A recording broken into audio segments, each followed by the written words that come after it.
Bien gérer son argent. Certes, gérer son argent n'est pas une chose aisée, mais fort heureusement que cela s'apprend. Alors comment peut-on faire? Pour bien gérer vos finances, découvrez les meilleures astuces à prendre en compte. Réduire les dettes. Pour bien gérer votre argent et pouvoir épargner, vous devez réduire vos dettes. C'est un élément clé dans la gestion de votre argent. Pour payer vos dettes, voici les conseils les plus précieux à ne pas négliger. Faire votre café à la maison, tenir un budget mensuel à ne pas dépenser, éviter les paiements par carte bancaire et bien restructurer vos finances. Alors déjà, sur cette diapositive, il faut prendre en considération les bonnes dettes et les mauvaises dettes. Alors les mauvaises dettes, pour commencer par celles qui sont les plus néfastes, ce sont celles pour lesquelles il n'y a pas de personnes qui vont vous aider à les payer. Ce sont des dettes que vous allez devoir payer par votre travail de salarié dans lequel vous êtes. Les bonnes dettes, ce sont les dettes que vous allez rembourser, mais qui vont être remboursées par un revenu qui ne sera pas le vôtre. Vous pouvez ne pas être dans la transaction, vous pouvez ne pas avoir à travailler, et c'est quelqu'un d'autre qui remboursera cette dette. Si vous voulez savoir davantage sur cette technique, vous pouvez me poser la question dans les commentaires et j'y répondrai avec beaucoup de plaisir. Ensuite, pour réduire, l'objectif, c'est quand vous avez des mauvaises dettes, c'est ces fameuses dettes qui vont nécessiter que vous travaillez pour les rembourser, vous devez vous organiser. Vous devez faire en sorte de pouvoir rapidement faire en sorte que les plus mauvaises, peut-être les plus grosses ou les plus petites, soient payées et finies d'être payées. Et au fur et à mesure, vous attaquez à d'autres dettes. Mais l'objectif, c'est de commencer par une dette en particulier, de cibler votre ennemi, d'abattre le premier ennemi et après de abattre les autres ennemis si vous avez plusieurs dettes à rembourser. Mettre en place un virement automatique. Pour bien gérer votre argent, il est indispensable d'épargner. Pourquoi? Pour payer vos dettes, concrétiser un projet qui nous tient à cœur, etc. Selon les dires des professionnels, l'épargne forcée est la meilleure technique. En d'autres termes, la personne doit mettre en place un virement automatique vers un compte épargne. À titre d'exemple, vous pouvez épargner 10% de vos revenus mensuels. Il est toujours important de commencer par une petite somme et d'épargner plus avec le temps. Alors dans cette notion d'épargne, il y a quand même des choses à prendre en compte. Si votre épargne reste sur le compte courant, vous n'êtes pas rémunéré et votre argent n'est pas rémunéré. Et donc, comme en France actuellement l'inflation est de 2%, votre argent perd 2% de valeur chaque année. Si vous mettez cet argent épargné sur un livret A, votre argent ne va pas subir l'inflation de 2%, mais va être rémunéré à hauteur de 0,5% au moment où j'enregistre cette vidéo. Donc elle va se bonifier, le montant de la somme va se bonifier de 0,5% que vous allez avoir d'intérêt à la fin de l'année qui seront versés pour ce prêt-là.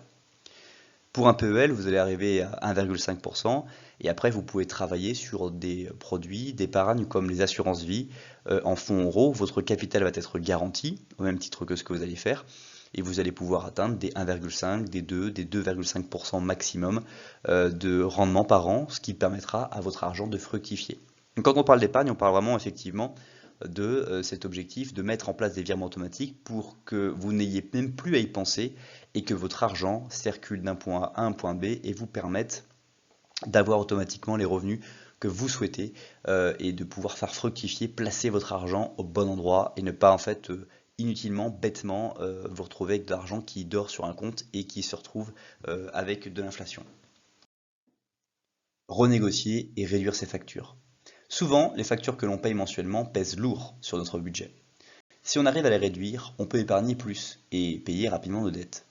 Pour réduire vos factures, prenez un rendez-vous avec votre assureur pour négocier le contrat d'assurance, renégociez également vos crédits ou passez à une banque qui propose une offre importante.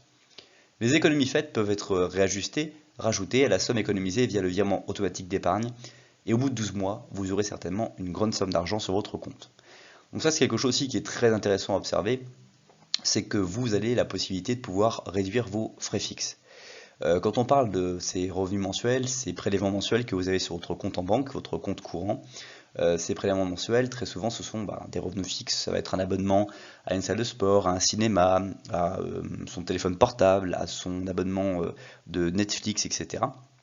Et donc, ces abonnements cumulés pèsent très lourd. Et certains sont payés automatiquement alors que vous n'utilisez plus vraiment à sa juste valeur l'abonnement que vous aviez souscrit auparavant. Donc quand vous allez faire ces économies-là, vous allez pouvoir aussi épargner cet argent ailleurs. Alors évidemment, il faut continuer à vivre, ne pas arrêter, scratcher, j'allais dire, l'ensemble de ces abonnements, mais vous pouvez commencer à réduire certains et essayez de voir si vous arrivez à vivre sans. Suivre toutes les dépenses. Pour bien gérer votre argent, vous devez opter pour le bon outil pour suivre vos dépenses quotidiennes. Sur Internet, les outils sont de plus en plus nombreux. Pour suivre vos dépenses quotidiennes, optez pour une application installée sur votre téléphone portable. Il est important de noter toutes les dépenses, notamment les sandwichs que l'on prend dans le train, le petit café emporté, le billet de bus, etc. On fait plein de dépenses au quotidien. Et quand on gère un budget, quand on a un budget serré, quand on veut pouvoir préparer éventuellement sa retraite dans de nombreuses années, chaque petite dépense qui peut être placée maintenant peut vous rapporter énormément avec les intérêts cumulés que vous allez avoir. Vous n'êtes peut-être pas encore très bien familiarisé avec les intérêts cumulés, dites-le moi dans les commentaires si vous voulez en savoir plus pour que je travaille sur d'autres vidéos.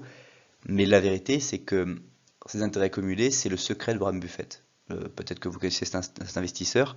Son secret, c'est qu'il place une somme d'argent, il va la laisser sur un compte qui garantit pas forcément le capital, mais qui va apporter un rendement. Donc il va rapporter des intérêts.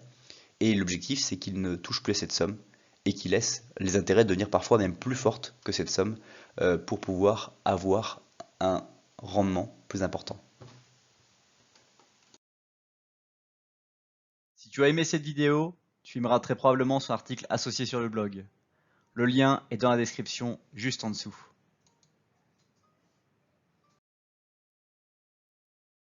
Aussi, si tu veux aller plus loin, tu peux cliquer sous la flèche bleue ou t'abonner sous la flèche rouge. À bientôt!